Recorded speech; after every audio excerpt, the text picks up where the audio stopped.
Welcome. I'm Elizabeth Brown, the Chief Curator at the Henry Art Gallery, and I am delighted to see you all here tonight. It's a very special evening, the culmination of, 2 decades of work, at least 5 years of really concentrated work with the incredible generosity of the artist, allowing me to go through endless materials from a body of work that is pretty much not known as the art of Kiki Smith. And I'm not going to tell you who Kiki Smith is. Obviously, you all know. And I'm not going to tell you about Kiki Smith. She's going to do that much better than I can. Instead, I just want to tell you how exciting this is, and tomorrow night, the open house, where we open the exhibition. I myself have seen it, Kiki Smith, photography and Kiki Smith. All of these, the exhibition, the event tonight, and the publication that accompanies it are all the product of not only years of research, but also really many group activities.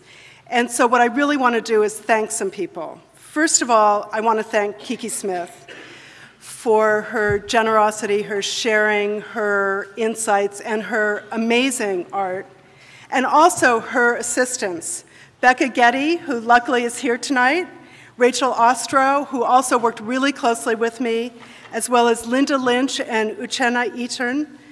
They all worked tirelessly alongside me, and I really couldn't have done this without them. I'm equally indebted to the staff of the Henry Art Gallery, all of whom have been very involved in this project. I'd like to recognize particularly a few people who've been really central to it all the way along. Curatorial Associate Misa Jeffries, Exhibitions Manager Paul Kabarga, Exhibition Designer Jim Ritteman, Supervising Preparator Dan Gurney, Preparator Eric Adamai, and Graphic Designer Gabriel Stromberg. And tomorrow evening, when you come to see the open house, you'll see, you won't be able to miss the products of all of their ingenuity and brilliance. The exhibition was made possible with major support from Steve Johnson and Walter Sudol, the National Endowment for the Arts, the Paul G. Allen Family Foundation, and I'm delighted there are a couple of representatives from that foundation here tonight, and Arts Fund. The Henry patrons and members, all of you, also helped to make our innovative programs possible, and I really want to thank you for your support. And thank you also to Hotel Max, who has provided accommodations for the artist and helped us with many of our projects in this way. So without further ado, I introduce Miss Kiki Smith.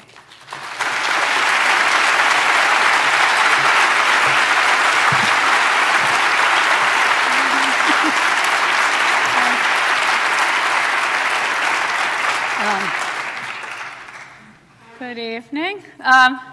Thank you all for coming here, and I first like to thank Liz Brown, who has really marginally survived our collaboration. we've put her through the ringer, and I think,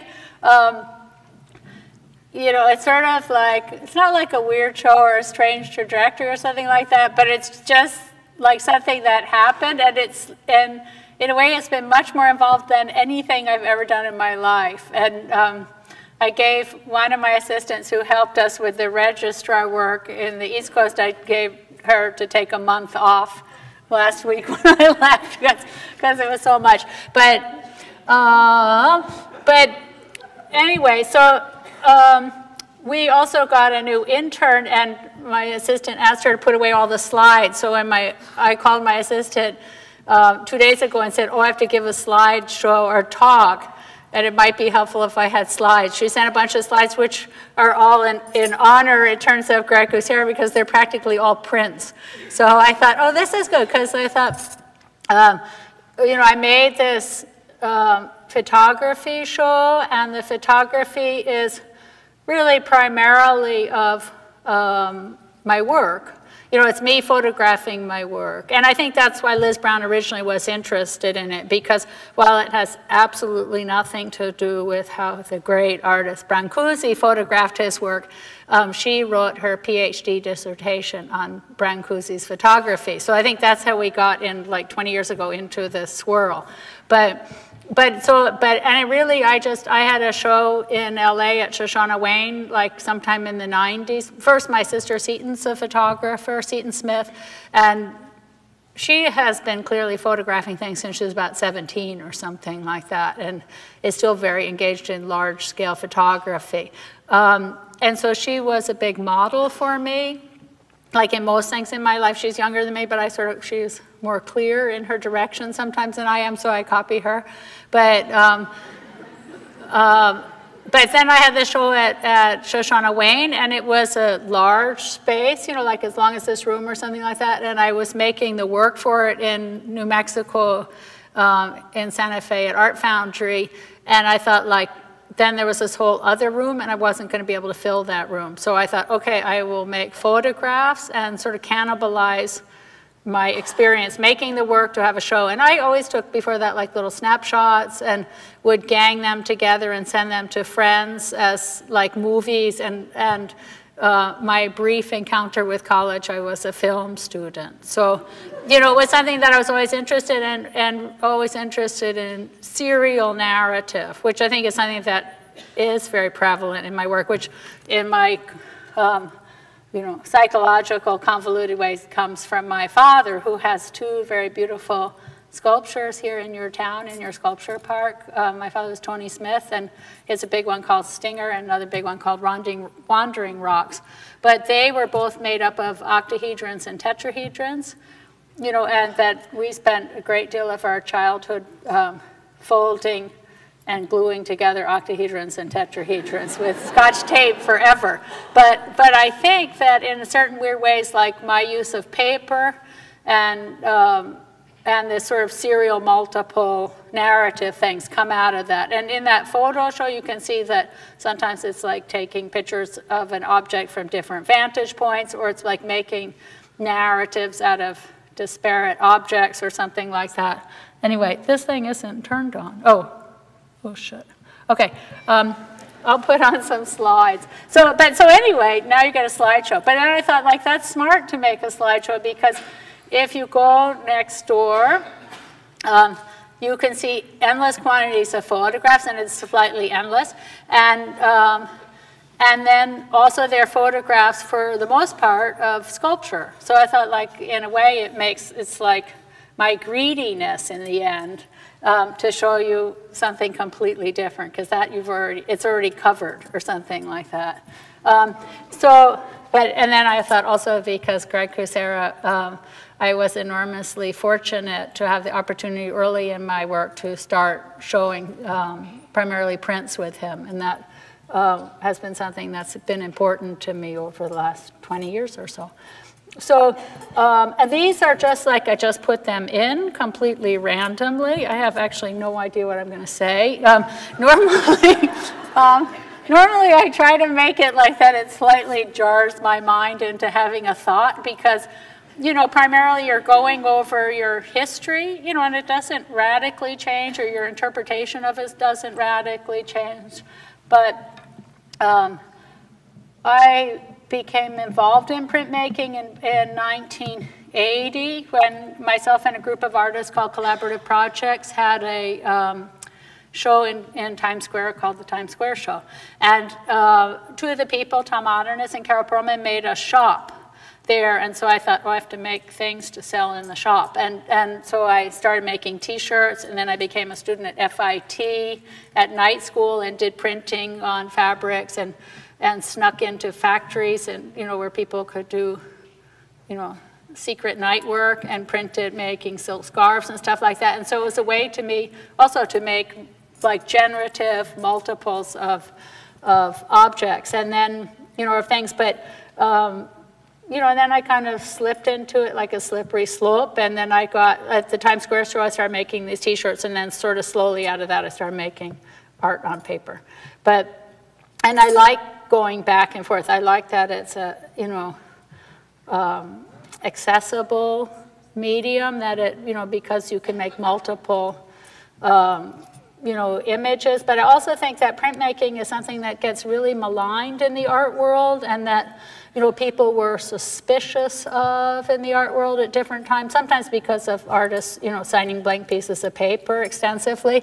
But also, you know, I think that it's our prejudices about paper, you know, kind of having these hierarchical belief systems about what kind of material, what kind of material is more important than another, and, you know, that certainly painting and sculpture have been privileged, and probably more painting has been privileged historically.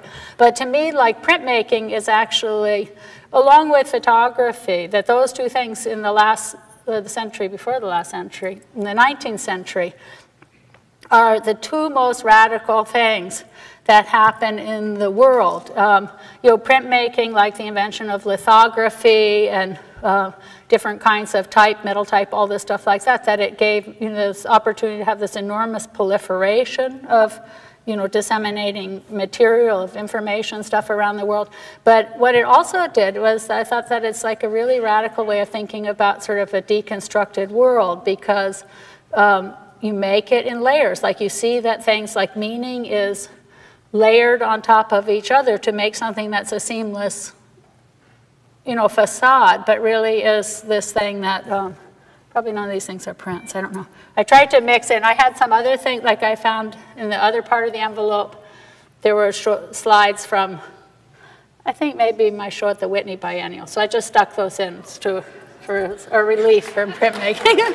But sorry, but printmaking is still the most interesting. So printmaking is, like, I also think that sculpture and printmaking are something, and photography are things that very much complement one another. It's like drawing and sculpture complement each other in a way. And printmaking, if you look at painters' prints, you'll see people like Tip Donham or Terry Winters or something. You can see very directly that their thought is being generated within printmaking that then ends up in painting. I mean, people like Bryce Martin's prints, if you look at his prints, that often you see the genesis there.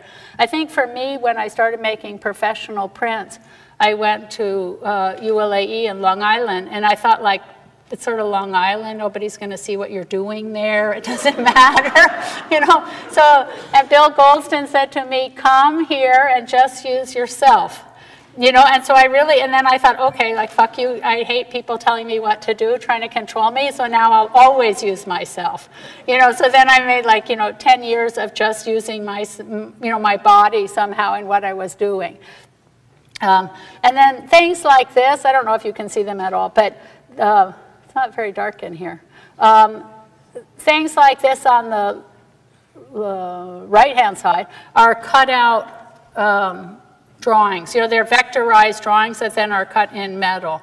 And, you know, things like that still have a relation. You know, they're like making a plate in a way. Also, if, like, I go on too much in directions you're not interested, you can always ask questions, because I basically don't have any necessity to talk in my life. So I just do it, you know, if I'm asked. But, so I have to really, like, you know, it's like a lot.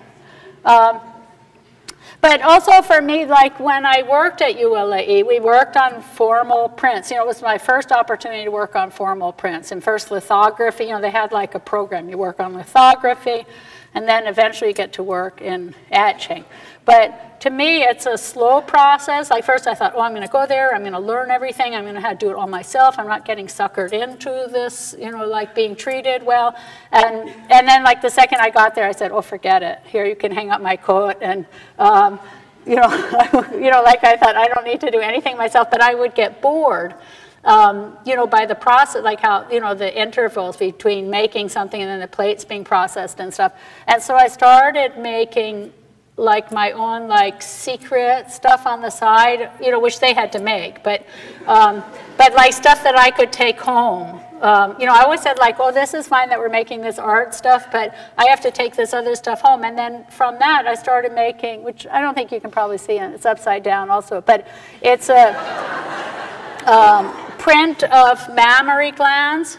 And then, so then I started cutting them out and making them three-dimensional, and then these have these sort of twisties off of them that were supposed to be like milk. I got, you know, if you go take like bookbinding classes or something, in Japanese bookbinding, you make these little twisty pieces of paper that you tie to bind the books together. And I got, you know, I used to be more nervous, I guess, so I had like a lot of excess energy when I was younger, so I would like twist all these things endlessly. And, you know, I was laughing now because I would bring like mat knives on airplanes with me and sit with a mat knife cutting paper into 1/4-inch strips and then like twisting it. You know, you see these businessmen and stuff sort of, you know, being horrified. But tons of my work, you know, so it was this thing of how to activate paper, like how to make something that is flat, three-dimensional, and then with the twisty things, like how to have, you know, something that has a very simple form, then take on all different meanings. Like it could be milk, or it could be language, or the paper could be breath, you know, that it could be, you know, that, yeah, just that you can make this multiple meaning out of the same form. Like, to me, that's something that I like thinking about a lot. And then one day I started, the first etching I made, I did at ULAE, and the man said, okay, now you're going to make an etching, and he gave me a plate that was 4 feet by 6 feet. And, you know, I thought, okay. You know, but then at a certain point I had to start doing my own etching, and I started working with, I know like about only 3 people care about printmaking in this room, but tough luck. You can leave, you can just leave in droves. But then I hired as a contract shop Harlan and Weaver, which are in New York, and they're really great, straight, old-fashioned etching shop, and they had beautiful light, which I don't have so much at my house, and they gave me lunch, which is the same as ULAE. It's the only reason really why I got into printmaking, because they would give you lunch, like home-cooked meals and things. But then like this, I started going, I went to the Carnegie. I went to Pittsburgh, and first I was invited by the Mattress Factory to make a show, and we did enormous silkscreen, you know, like about 100 blankets, silkscreened of dead birds from the Carnegie Mellon, from their Museum of Natural Histories, and they were all like endangered birds that, you know, were on the East Coast, and they let you carry them in these big, like I go on the airplane with these big, not like a cooler, but a big plastic thing that you put underground, you know, that you put your clothes in or something under your bed. You know, and come back with all these dead animals and draw them. But I think because I got into something about making hair, you know, I got sort of obsessed with drawing hair, and because, you know, like that, you know, I was making things about skin, and then your hair, you know, if you look at your hair follicles, that it's making all of these maybe like concentric circles or spirals around your body. You know, and then from that I started making, that's sort of really how I got into making animals. Like in about 1990, I sort of switched from human hair follicles to animals. And, you know, and then that really was very good for me too, with this obsessive compulsive stuff of, you know, making little scratches. Like to me, the thing also that I love about etching is that you can make a very fine line, you know, much finer than you could with a pencil or something like that. It has complete perfect integrity. I mean, you can take, like I've started now taking my etchings and blowing them up very large, like on glass and things, and they absolutely totally hold the line, whereas, you know, most other printed medium and stuff would completely disintegrate after like maybe 2 or 3 times being blown up. But something about that thing that the line is controlled, that it's always the same. And even, I mean, you can make, obviously you can make variation in it and stuff. But with those, I was working at Harvard at the Peabody, and I went to draw their animals. And I talked to a woman there, and she talked about, you know, the enormous loss of habitat of animals and living things in the world. And, you know, like what would happen by 2020 and 2050 and stuff like that. And it totally, you know, I stopped making any figurative work in about 1990. And then pieces like this was slowly where it came back in again, where I started adding, making figures and the cosmos together. Those were figures and stars, but the stars were really starfish, because I was supposed to make something at Santa Barbara. That didn't happen.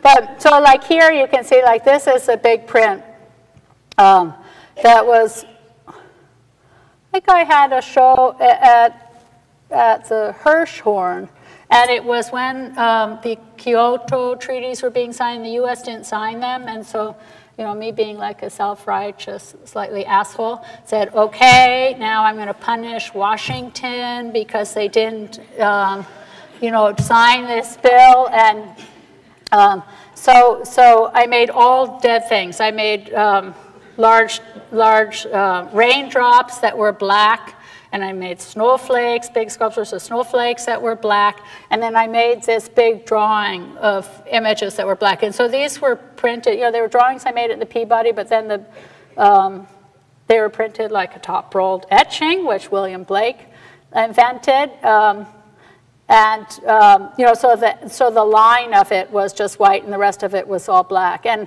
I had a dream about the Noah's Ark, and that the Noah's Ark then was a death barge, and that because there was not this reproduction of animals, the ability, you know, like it was at the time, I think, that they said alligators in the swamps of Louisiana and Florida and stuff were not reproducing because the amount of polymers in the water was, you know, which is like, works as an estrogen in male animals. So it was like, you know, just this inability for procreation. And so, but the whole show was like that, you know, and then I thought, you know, I was a jerk, but actually it looked very, formally it looked great.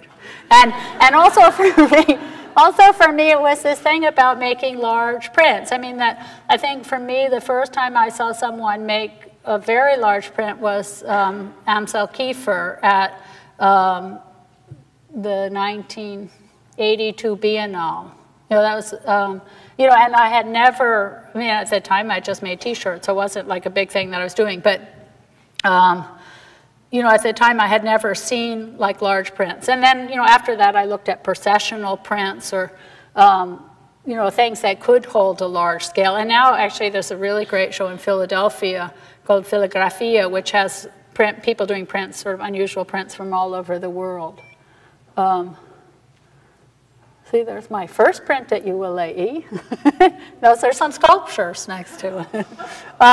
This is another one called Small Things, which was etching. You know, for me also that because I'm essentially self-taught, I mean, I grew up in a house of artists, and I grew up with that was a normal practice, and probably like slightly life wasn't worth living if you weren't making art. Like it was, you know, it was questionable what else could have value in the universe, but you know, and it hadn't been my intention to be an artist, but I think at a certain point I didn't quite know what to do with myself. I went to trade school for baking after high school, and you know, then I went to a year and a half of college.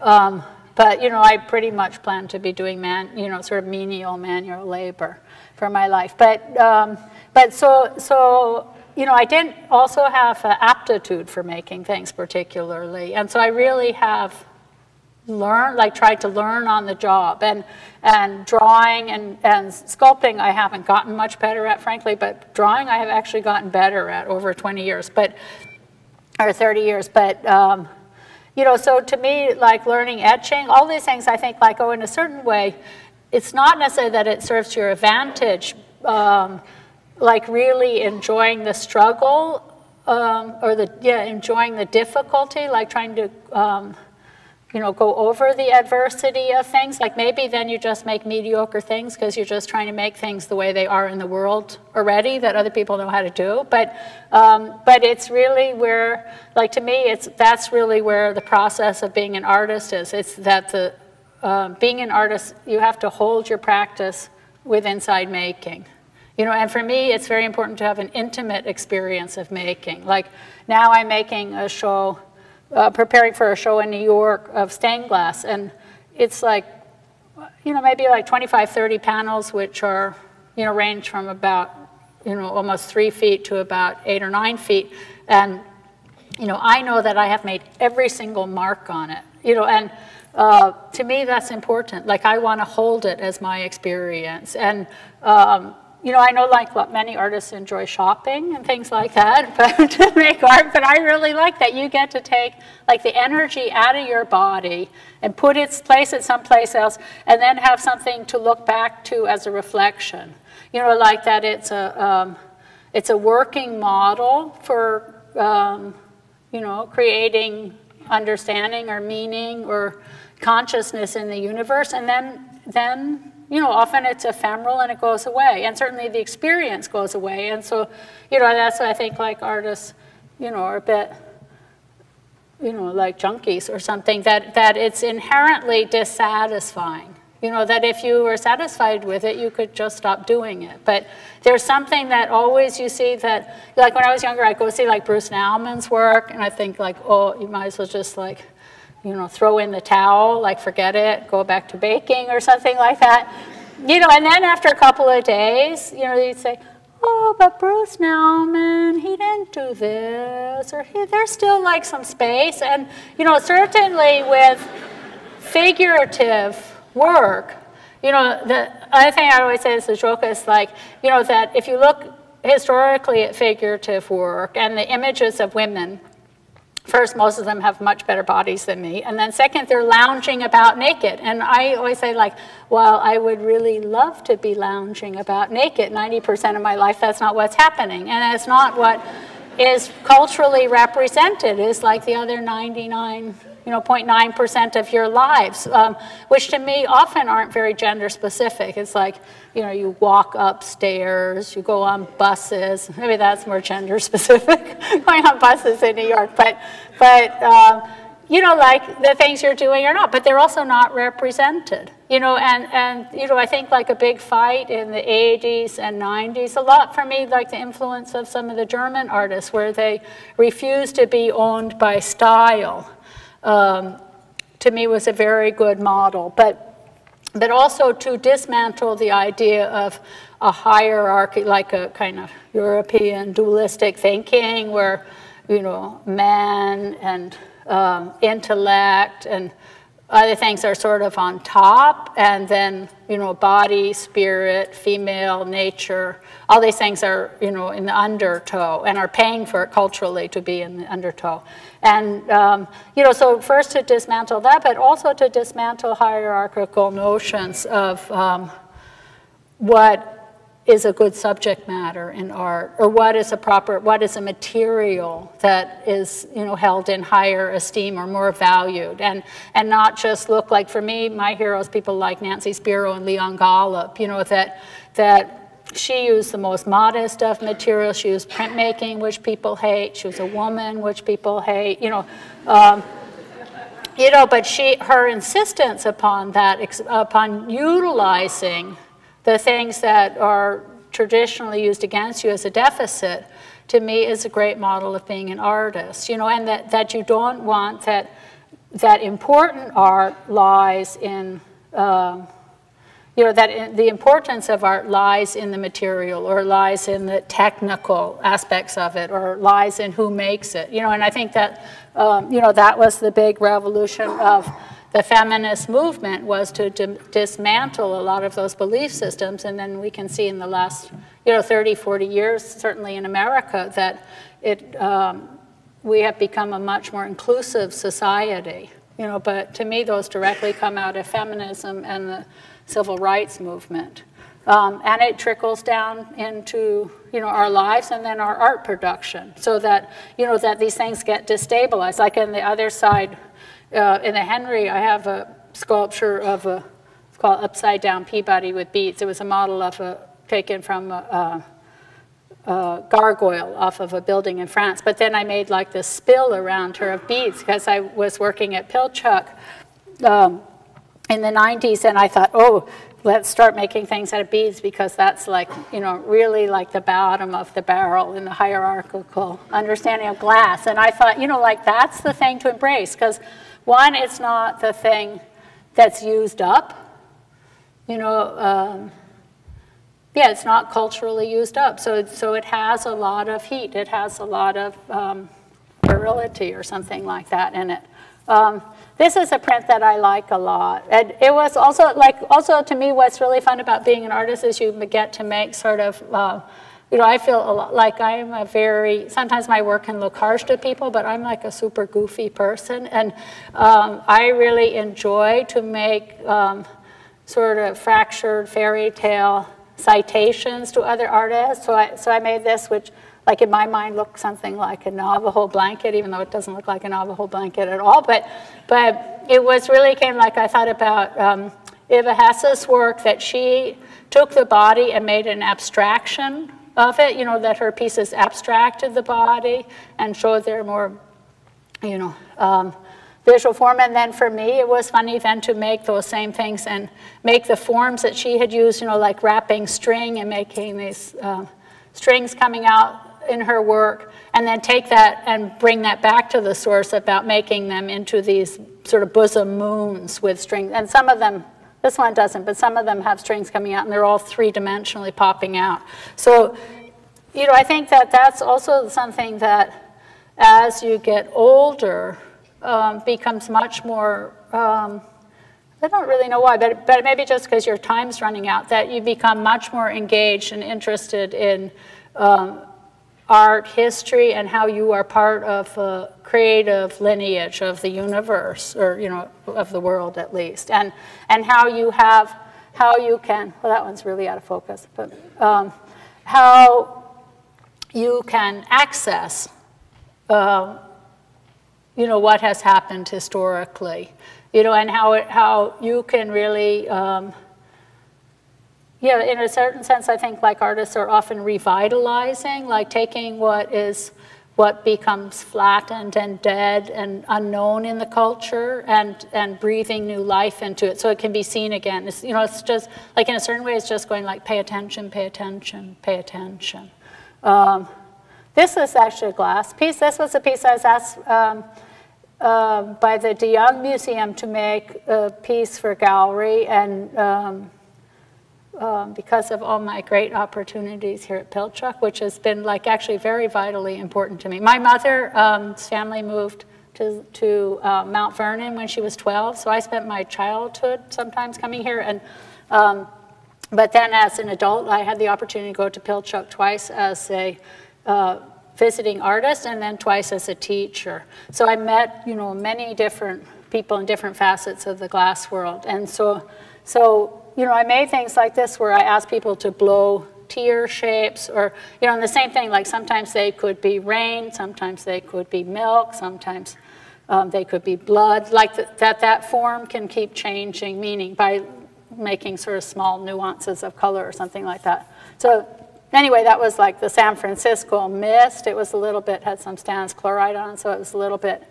you know, iridized. And then there were two girls in a colonial painting in another room, and then I made them on this cutout cardboard box because I'm always interested in vernacular homeless architecture, you know, of cardboard boxes and stuff. And then it was like they were these two colonial girls, like on like a, I don't know, like a rocket ship or something like that in the San Francisco mist. Because I thought, oh, it's nice, you know, like I rarely ever make, that didn't work. Rarely ever, no, it's not working anymore. No. Do you know how to change that one? And also they're completely out of focus. But do you guys know how to change that one? But yeah, I rarely do commission work. Like I've only ever had about 3 people ask me to make anything in my life. And twice I was in commissions, and, you know, they didn't want my work, and then I thought, like, I can't wait for them, you know, that it's not my problem. Whether, I think you have to go forward on that one. Okay, and that one's out of focus. But, you know, I thought, like, yeah, as an artist, you can wait around for other people to, like, want or need your work. Like, you have to be, you know, it's one of the revolutionary things about being an artist, too, is that it's a self-determined activity. And so,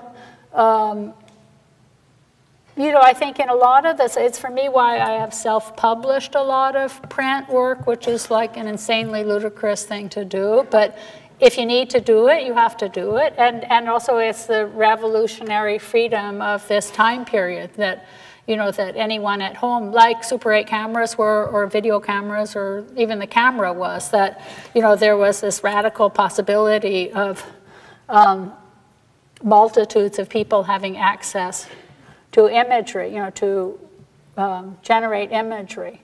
I was thinking that other thing was, these are all out of focus. The other thing was a part made from Xeroxes, and I thought that's why I'm really lucky to be my age, because I came of age when Xerox was available to artists. And it really, also like the feminist movement, radically changed how we see things and how we can generate work. This is a woodcut. This is a bunch of these drawings. I had a show last year in Krefeld in the Mies van der Rohe house in Germany.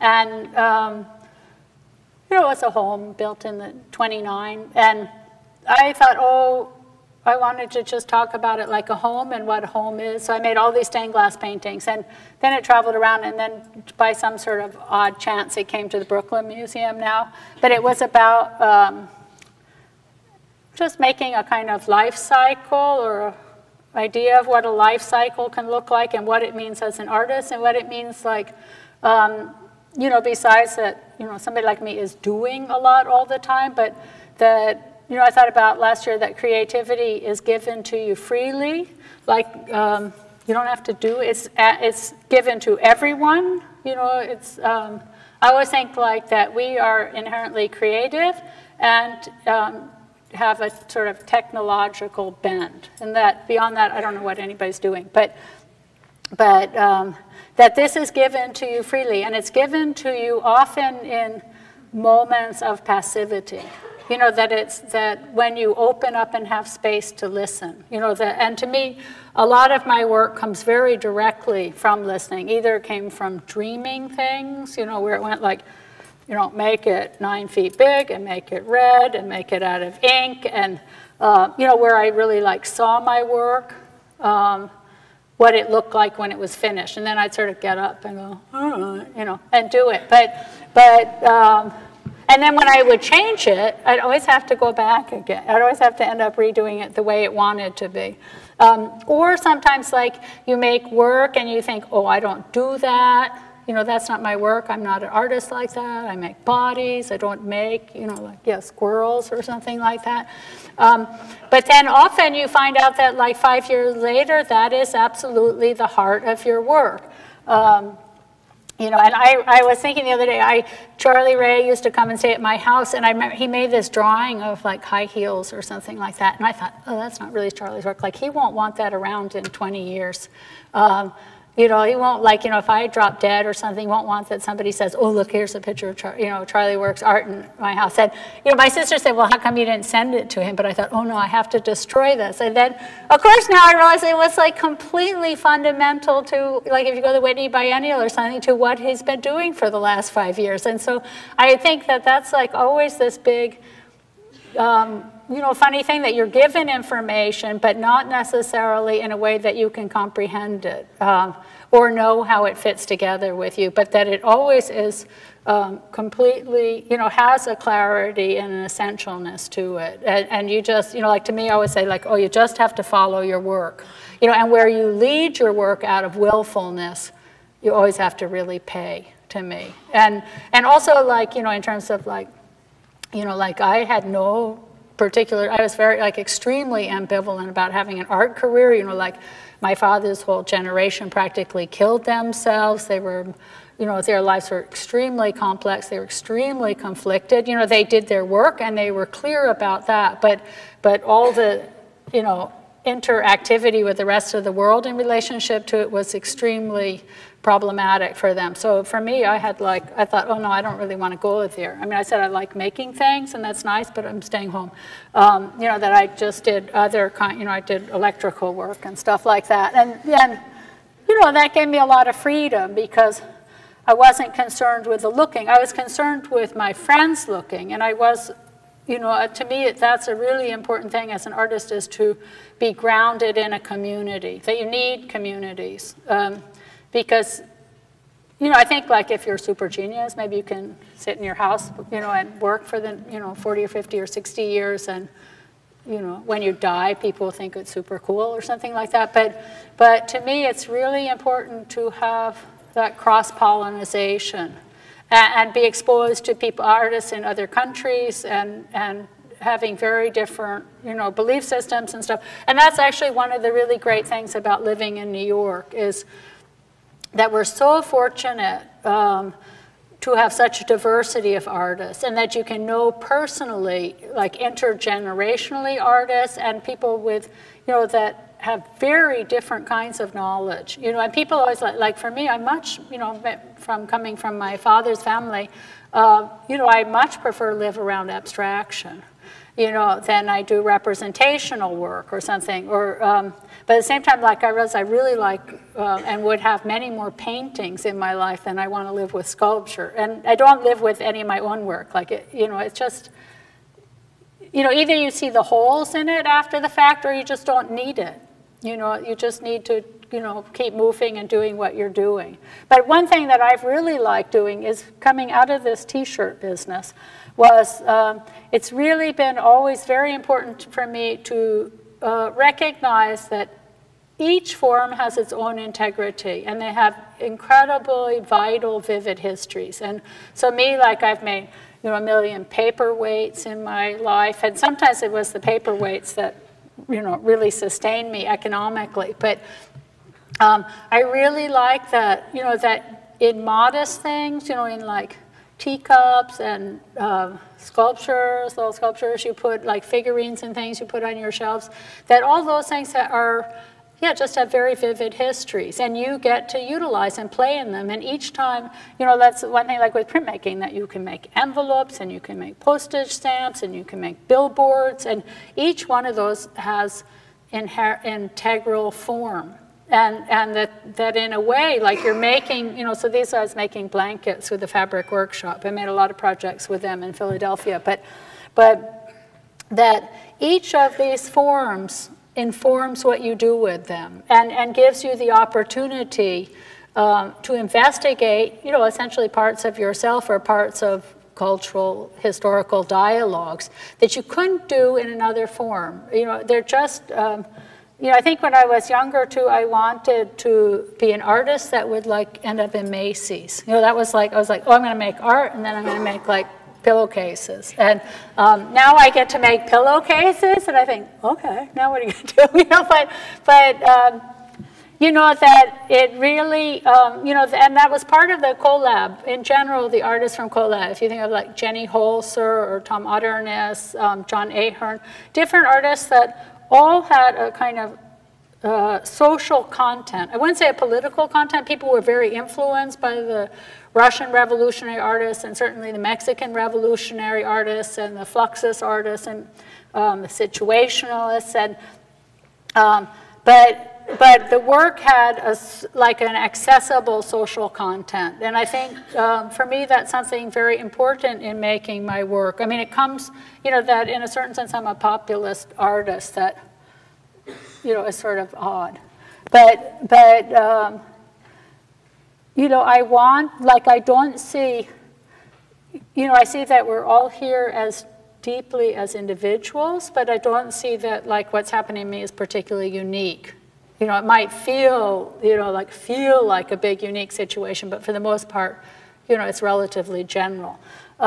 So to me, like, you can make things from your heart, from the center of your life out, and it will also mirror what's happening in the world. You know, like, you know, that's something too from the feminists of like keeping it in the kitchen, like that you could look at the microcosm to see the macrocosm, and vice versa. And also that each part is like, you know, like a hologram, that each part contains the whole. And so it doesn't, you know, the same thing, like you can just move in any direction and it will ripple out into other realms.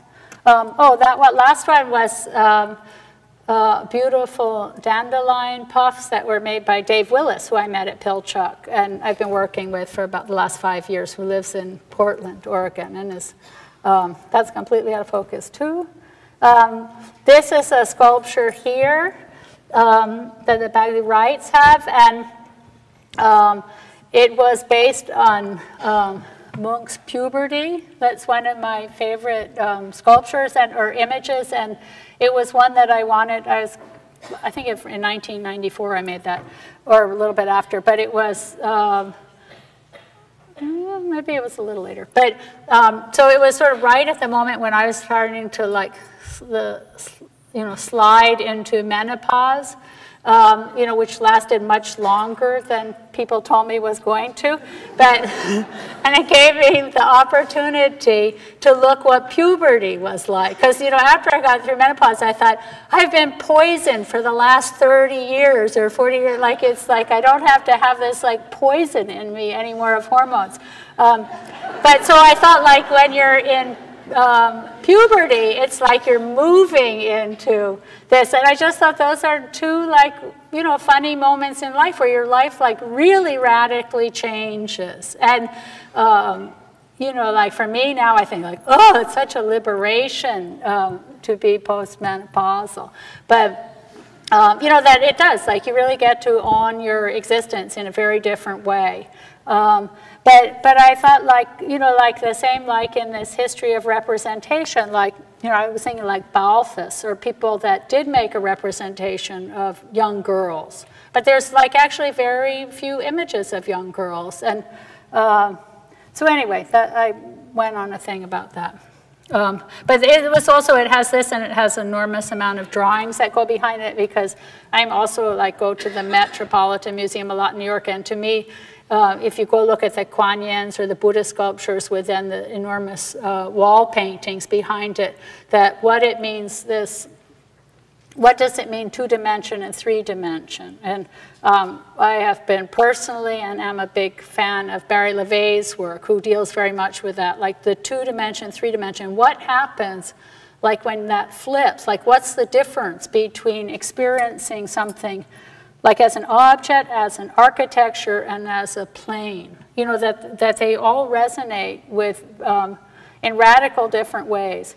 Oh, that back one was a photograph. And to me, photographs and printmaking, also you get to cannibalize your own experience and your own work. And I always think, like, you should get as much mileage out of everything as you can, because while it's all given to you freely, it's not given, like, all day long every single day. Or I don't at least know how to hear it. Maybe I don't know how to hear it. And then these were the first big drawings I made. This was when I was working at Mass Art and the Peabody Museum.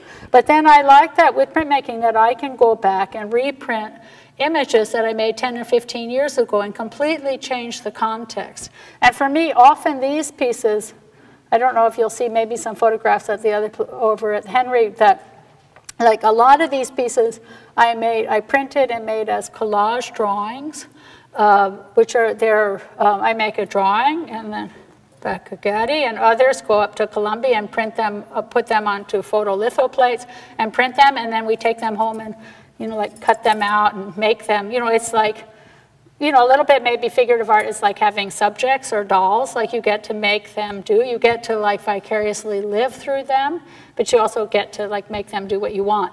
So, these were women sleeping with animals.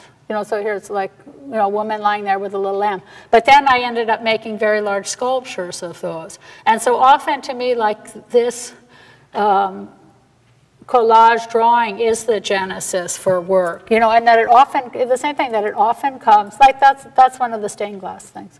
But, it often comes out of, from one medium into another, and sometimes in a very unexpected way, and sometimes over, like, there's a prolonged period of time between one thing and another. But you have, besides having, like, the universe and the history of art available, you have your own experience and your own practice that you can stand on. And, certainly having, like, a longer practice gives you the opportunity. Now that one's going again. And you can also tell me when to stop talking, because I can't talk incessantly about nothing. It's just like filling space.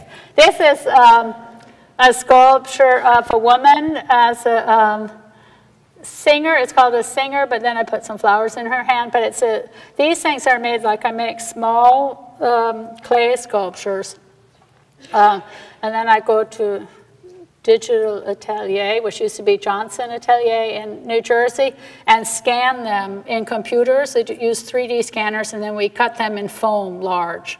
And then, then we spent way too much time sanding the foam and covering it with joint compound, and then sanding the joint compound, and then finally sending it out to foundries.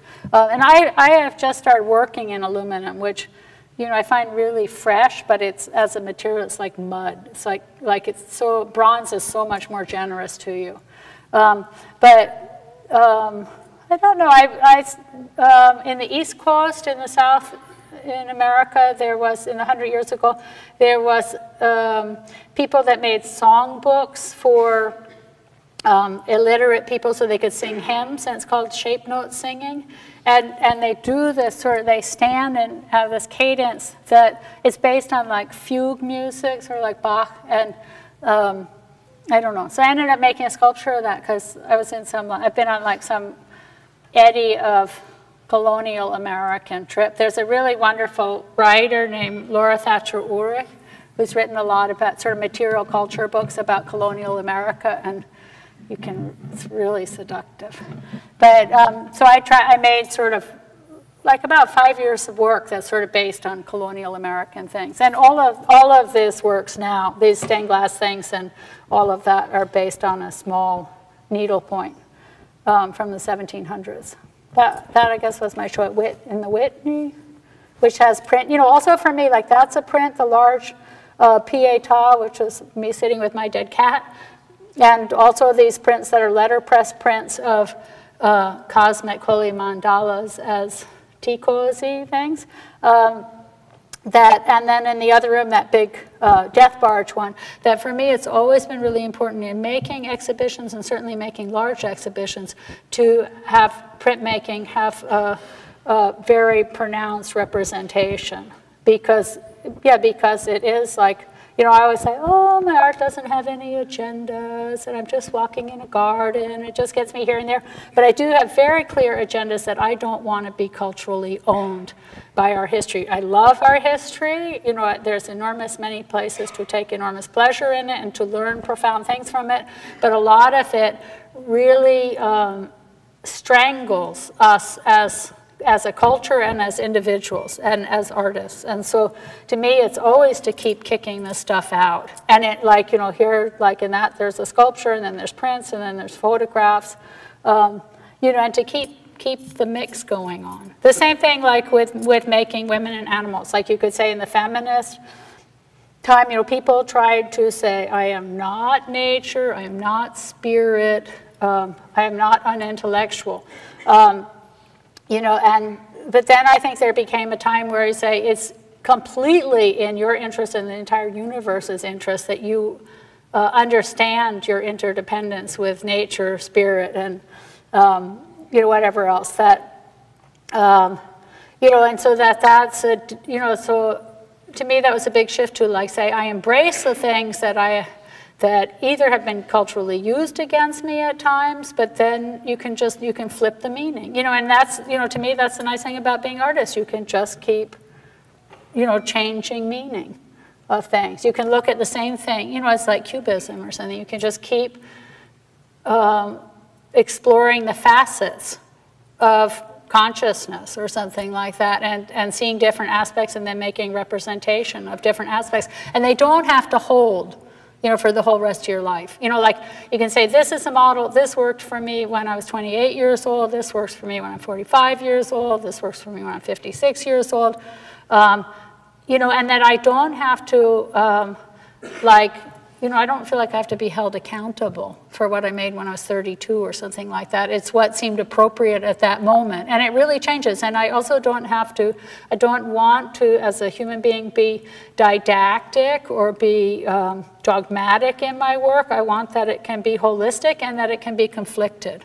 And to me, that's a really, this friend of mine, Lynn Tillman, wrote this book, Living with Contradictions, and I thought that's a profound thing to learn, like that we are really pulled in multiple directions, and I'm like personally, interpersonally, really pulled in lots of directions, but you get to live with that as a whole and embrace it as a whole and utilize it. And to me, it's a much better version of reality to say that all these things can exist simultaneously. And now I'm getting really sick of talking. So, so I think you must be really too. But these are just a whole bunch of prints that I made. You know, also for me, like I really like, you know, I came of age or, you know, something like I was born in 54, so 64 I was 10, and, you know, by the early 70s I was, you know, way into my teenage years. And, you know, so I do have, you know, a kind of hippie, you know, legacy or something like that, and I have cultivated that, you know, sometimes when I see it to my advantage, but, you know, I like playing, you know, I like that you get to play. You get to play with your own identity. You get to play with how your work is perceived. Like sometimes when I was younger, it was much more important to have it perceived in a kind of factual base, that this is 3,000 square inches of skin on the body. This is what it looks like. This is how much blood is in your body.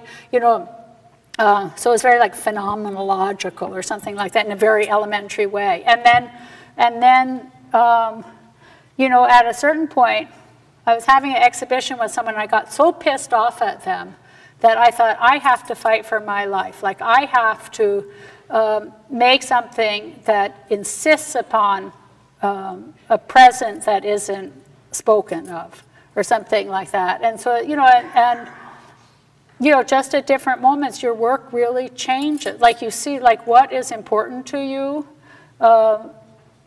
changes radically, and you have to like just let it go. You know, you let it go. You get to use it, but you get to let it go also. You know, and so I do think that your work moves in mysterious ways. Now I'll stop talking.